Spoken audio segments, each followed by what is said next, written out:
Welcome back to the channel, folks. And today we're talking about female jockeys compared to male jockeys. Now, I was watching some videos on the WNBA recently, and you know that the topic in the WNBA right now is equal pay for WNBA players versus NBA players. Well, not equal in terms of the amount that they get paid, because honestly, that would just be insane. And even those persons who are pushing the argument for WNBA players to get more pay are not that insane. Or are they? Anyway, I'm doing an entire video on that saga separate from this one for those who like NBA content and WNBA content, or those who just want to hear my perspective on that. But I was thinking that horse racing is one of those sports where the gender doesn't really matter overall. And I will break it down soon.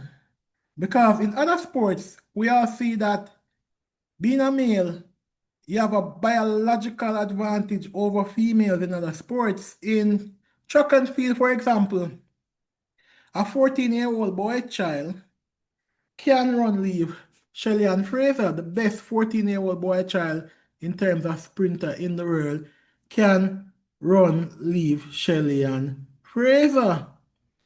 And if persons think that is ridiculous, it is actually true. It is actually true because, for example, in the 100 meter, the record for a 14-year-old by a young man by the name of, I think it's Dylan Mitchell, stands at 10.45. The fastest female, I believe, if memory serves me right, was 10.49, Flo Jo. And that record is under a lot of scrutiny because Flo Jo, they said, may not have been coming to the races, so to speak, in an equal condition as the other persons coming to the races. Anyways, enough about that, because everyone listening to this video knows that female are not as fast or not as strong as male. One of the reasons why we watch sports is to see the athleticism of the athletes and also the skills. And for most sports, the athleticism and the skills would put the male athlete ahead. I mean, female athletes are capable of being just as skillful as male, but biologically they cannot be as athletic as male for the most part. But in horse racing, it's a huge difference compared to the other sports, because in horse racing, all you need basically, in most cases, 99% of the cases, there is one and two exception where there's 1% where you might have some horses that need a more robust ride in terms of someone who is very strong to be able to angle that horse. And to be honest, there are female jockeys out there who are capable of riding that horse, and there are male jockeys out there who are not capable of riding that horse. So there's not much difference in the gender right there. And even the horses themselves don't really have much different in gender. Yes, the colt and gelding, a good colt and gelding, will generally 99% of the time beat a good filly.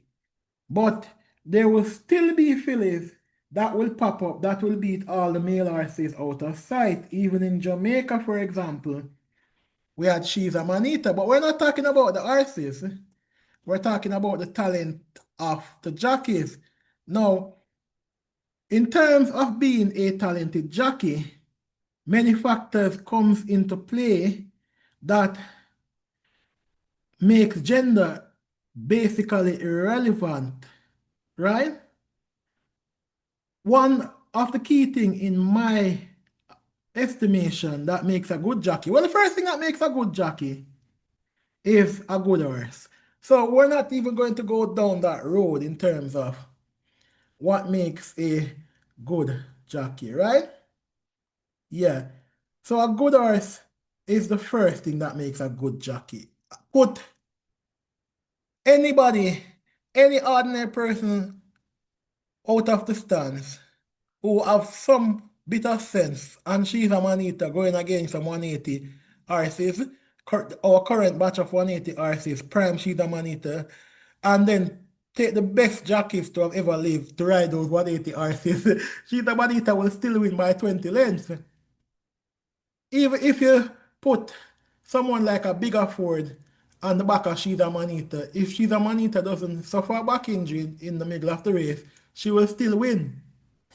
Anyway, all fun and joke aside, one of the things that make a jockey successful is, in my estimation, right?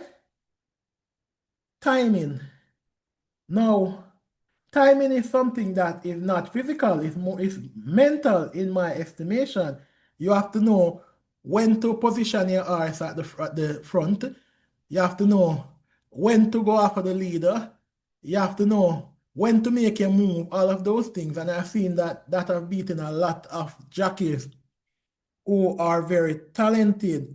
Now, those jockeys that timing managed to beat, they have all of the other attributes that make a good jockey, because jockey need exceptional balance and coordination. And you're going to need this balance and coordination when you're trying to navigate through tight space or to guide the horses in certain spaces. And I see jockeys having those balance and coordination, but they don't know how to time a race. And knowing how to time a race now, it doesn't really matter your gender, basically. That isn't something that gives you an advantage. So, of course, they're going to be top female jockeys who will know how to time a horse. They will know the horse and know what to do with that horse in the middle of the race. Sometimes it's trial and error that you learn from exercise, but the likes of Julie Crone and Ailey Dial and those persons, Ailey Turner, Rachel Blackmore, those top female jockeys, and many more, but um they do know how to time a race and they know when to go. And of course, they have the first thing that I spoke about, which is a good horse. Now, fitness and strength does play a part, and of course, you know that men are naturally stronger than female. However, the type of strength that will play a part in being able to angle your horse, because horses are a very powerful animal. That's why you also hear they talk about horsepower and how much horsepower a vehicle has and all of that. But to be honest, the type of strength that is needed to angle a horse, right? The average female who work out and is able to build her strength will have that strength to be able to manage that horse. Remember, this is not us asking a female to go out there and try to beat Frederick Dakers or Roger Stoner in a shot put contest or a discus contest, I should say. Right? They would never, no female alive will ever beat Roger Stoner in a discus contest. But you don't really need that type of extreme strength to be able to can angle your horse.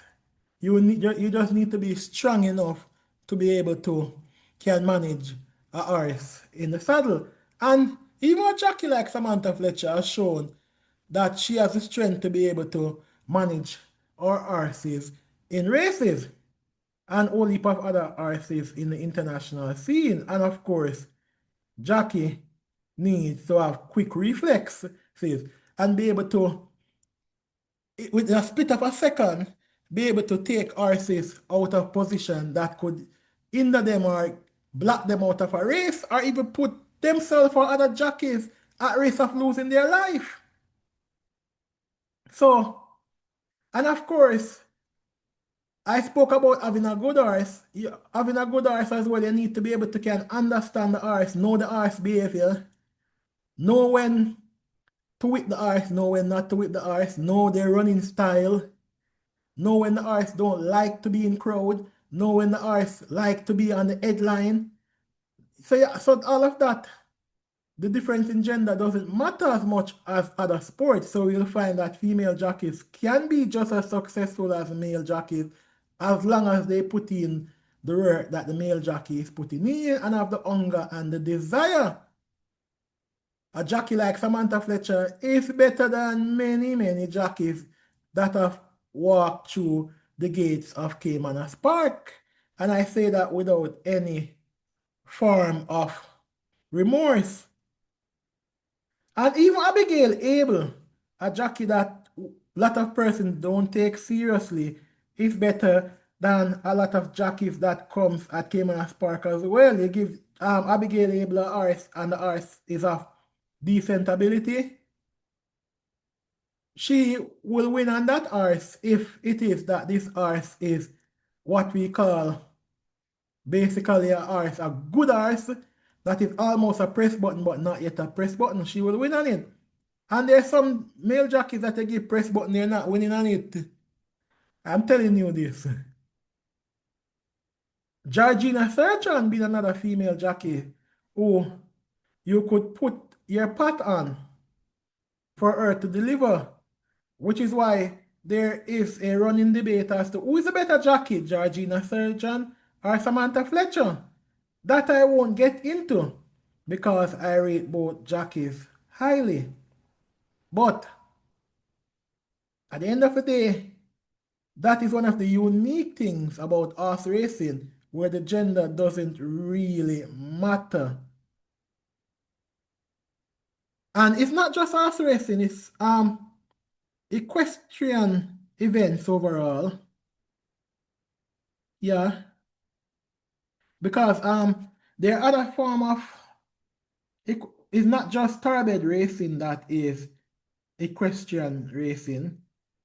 Because usually when I talk about horse racing, I'm talking about thoroughbred racing, but equestrian racing overall, whether that be flat racing, jump racing, harness racing, those long endurance racing, those showcases that you see, those equestrian showcases that you see at the Olympic and those type of events, basically, yeah, the gender doesn't really matter in my estimation. Anyway, ladies and gentlemen, that has been a video talking about female jockeys and male jockeys. Take care. Bye for now.